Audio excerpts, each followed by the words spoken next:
এই অজৈব পদার্থ কি না? অজৈব পদার্থ হলো বা অজৈব যৌগ হলো যে সমস্ত যৌগ বিভিন্ন খনিজ মৌল দ্বারা গঠিত হয়, সেগুলোকে আমরা অজৈব সাধারণত বলে থাকি, যা জীব থেকে পাওয়া যায় না। তাই আমাদের জানতে হবে জৈব যৌগ এবং অজৈব যৌগের মধ্যে পার্থক্য। এই পার্থক্য করতে গিয়ে আমাদের এটা ভীষণ ইম্পর্টেন্ট, আমাদের পরীক্ষাতে আসে। ১ নম্বর পয়েন্ট আমরা দিতে পারি, এটি মূলত কার্বন, হাইড্রোজেন দ্বারা গঠিত।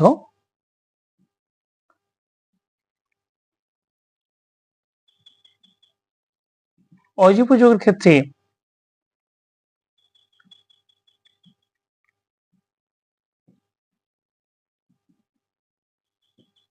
এরূপ কোনো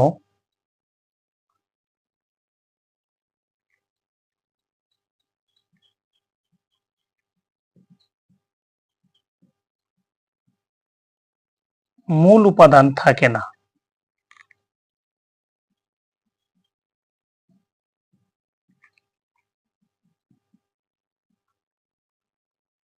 এগুলি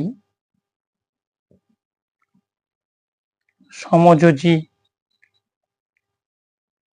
বন্ধন দ্বারা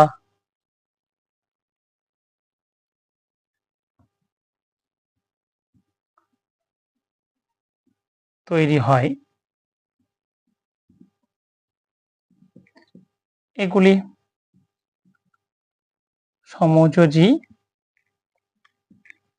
অসমযোজী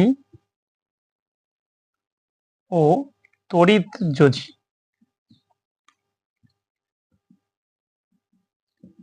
বন্ধন দ্বারা তৈরি হয়।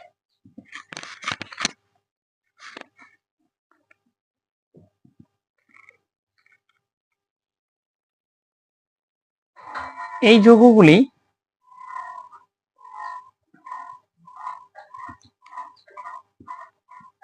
গলনাঙ্ক স্ফুটনাঙ্ক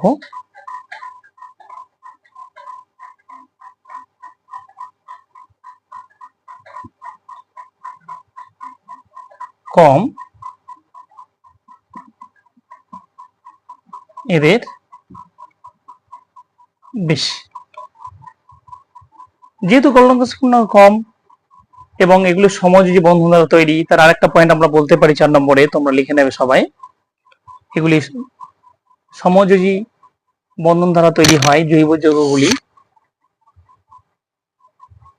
জৈব দ্রাবকে দ্রবীভূত হয়, যেমন বেনজিন, টলুইন, কার্বন টেট্রাক্লোরাইড। অপরদিকে অজৈব যৌগগুলি এগুলো আয়নীয় বন্ধন দ্বারা তৈরি হয়, এগুলি জলে দ্রবীভূত হয়। এরপর আমরা যেহেতু জেনে গেলাম জৈব যৌগ মূলত কার্বন দ্বারা এবং হাইড্রোজেন দ্বারা গঠিত, আমরা কার্বন এবং হাইড্রোজেন সম্পর্কে একটু জানব। কার্বনের 6টি ইলেকট্রন থাকে, কে কক্ষে থাকে 2টি ইলেকট্রন এবং এল কক্ষে থাকে 4টি ইলেকট্রন। কার্বনের এল কক্ষে 4টি ইলেকট্রন থাকায় এর যোজ্যতা 4, অর্থাৎ কার্বন তার বাইরের কক্ষে অষ্টক পূর্ণ করার জন্য 8টি ইলেকট্রন লাভের জন্য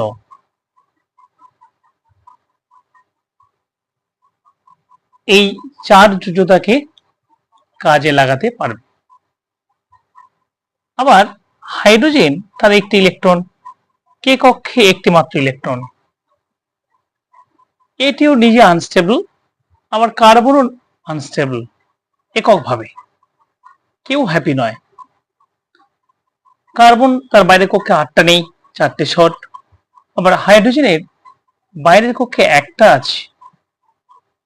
হাইড্রোজেন কিন্তু অষ্টক সূত্র মেনে চলে না, এটি দ্বৈত সূত্র মেনে চলে। দ্বৈত সূত্র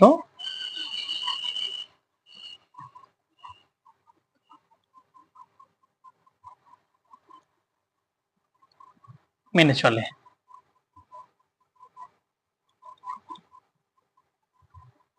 তাই হাইড্রোজেন চেষ্টা করবে তার বাইরের কক্ষে আরো একটি ইলেকট্রন লাভ করার জন্য, এবং ওই ইলেকট্রন লাভের জন্য কার্বন এবং হাইড্রোজেনের মধ্যে আমরা একটি লুইস ডট গঠন দেখে নেব, কিভাবে তারা একে অপরের সঙ্গে সমযোজী বন্ধনের মাধ্যমে কার্বন তার বাইরের কক্ষে 8টি ইলেকট্রন লাভ করে ফেলেছে। এখন কার্বন অষ্টকপূর্ণ হয়ে গেছে, সে হ্যাপি হয়ে গেছে। অন্যদিকে হাইড্রোজেন তার বাইরের কক্ষেও 2টো ইলেকট্রন হয়ে গেছে, সেও এককভাবে নিজে হ্যাপি হয়ে গেছে। অর্থাৎ উভয় পক্ষে দুজনে একটি চুক্তির মাধ্যমে, সম্পর্কের মাধ্যমে, বন্ধনের মাধ্যমে তাদের স্টেবিলিটি নিয়ে আসলো।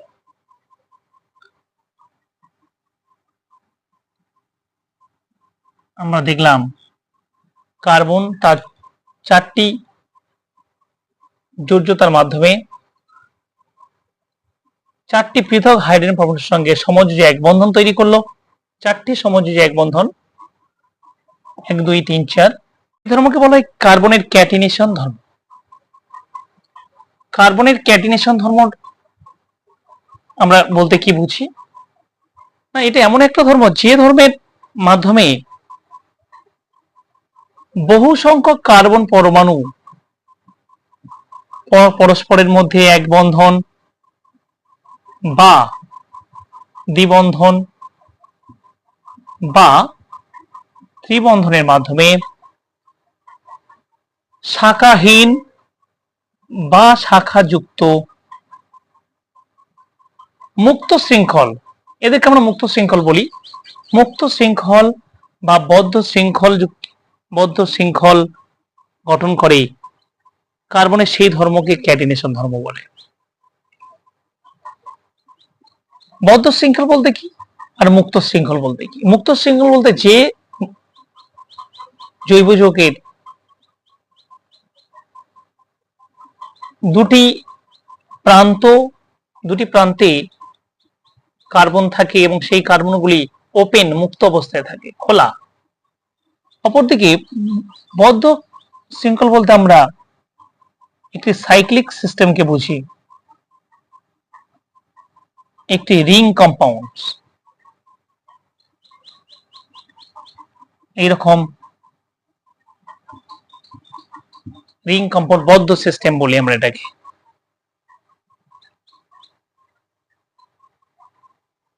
মুক্ত শৃঙ্খল এবং বদ্ধ শৃঙ্খল, এগুলোকে মুক্ত শৃঙ্খল বলবো, এগুলোকে আমরা বদ্ধ শৃঙ্খল বলি। তাহলে যে ধর্মের মাধ্যমে বহু সংখ্যক কার্বন পরমাণু পরস্পরের মধ্যে সমযোজী এক বন্ধন, দ্বিবন্ধন বা ত্রিবন্ধনের মাধ্যমে মুক্ত বা বদ্ধ শৃঙ্খলযুক্ত যৌগ গঠন করে, সেই ধর্মকে কার্বনের ক্যাটিনেশন ধর্ম বলে। পর্যায় সারণীতে অনেক তো মৌল আছে, তাহলে তারা কেন করে না, এই ধর্ম দেখায় না কেন? এই ধর্ম দেখানোর কার্বনের মূল কারণ, কার্বনের আকার তুলনামূলকভাবে অনেক ছোট। তাহলে ক্যাটিনেশন ধর্মের কারণ হিসেবে আমরা যদি বলি কার্বন কেন এত ক্যাটিনেশন ধর্ম দেখায় অন্যান্য মৌলগুলো অপেক্ষা বেশি, তার 1 নম্বর কারণ হচ্ছে এই কার্বনের আকার ক্ষুদ্র। নাম্বার 2, কার্বন কার্বন বন্ধন বিভাজন শক্তি, বন্ধন এনথালপি বা বন্ধন বিভাজন শক্তি বেশি। অর্থাৎ সি সি বন্ডটি দৃঢ় হওয়ায়, C double bond C, C triple bond C দৃঢ় হওয়ায় এরা সহজেই স্টেবল যৌগ তৈরি করতে পারে। তাই কার্বনের ক্যাটিনেশন ধর্ম অন্যান্য মৌলগুলি অপেক্ষা সবচেয়ে বেশি। আমাদের সিলেবাসের মূলত তিনটি জৈব যৌগের, তিনটি হাইড্রোকার্বনের গঠনাকৃতি জানতে হবে। তাই আমাদের প্রথমে হাইড্রোকার্বন সম্পর্কে একটু আগে জেনে নিতে হবে ডিটেলসে। হাইড্রোকার্বন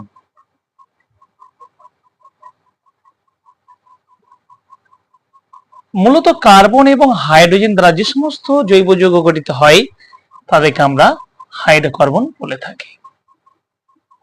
এই হাইড্রোকার্বনকে আমরা দুটি শ্রেণীতে ভাগ করি। একটিকে বলা হয় সম্পৃক্ত হাইড্রোকার্বন,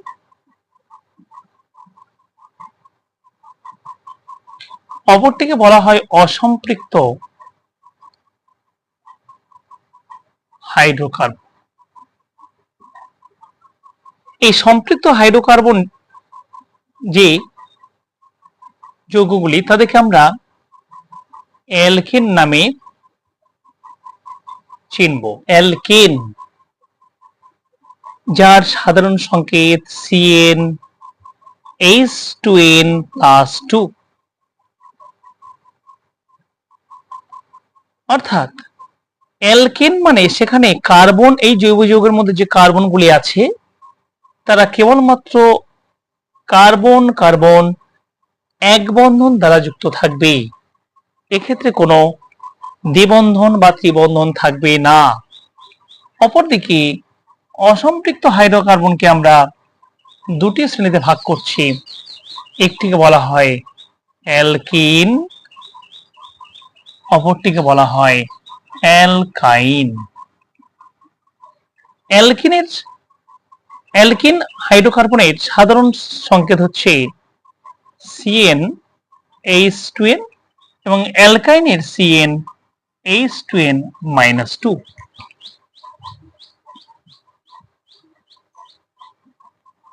অ্যালকিনের মধ্যে যে কার্বনগুলো থাকবে তাদের মধ্যে কমপক্ষে একটা ডাবল বন্ড, মিনিমাম একটা ডাবল বন্ড থাকতে হবে, তখন আমরা তাকে অ্যালকিন বলবো।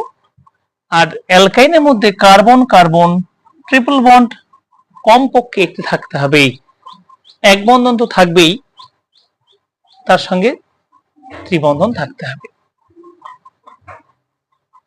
তাহলে আমরা হাইড্রোকার্বনকে মূলত তিনটি শ্রেণীতে ভাগ করলাম: অ্যালকেন, অ্যালকিন, অ্যালকাইন। এই সাধারণ সংকেতগুলো পরীক্ষার জন্য ভীষণ ইম্পর্টেন্ট, এগুলি তোমরা ভালো করে দেখবে, ভালো করে মনে রাখবে। আজকের আমাদের ক্লাস এই পর্যন্ত। এর পরের ক্লাস আমরা হাইড্রোকার্বন, বিভিন্ন আণবিক সংকেত থেকে হাইড্রোকার্বনের গঠন সংকেত নির্ণয় করা এবং একটি আণবিক সংকেত দেয়া থাকলে সেটি কোন শ্রেণীর হাইড্রোকার্বন তা নির্ণয় করা জানবো। ওকে, আজকের আমাদের এই পর্যন্ত ক্লাস।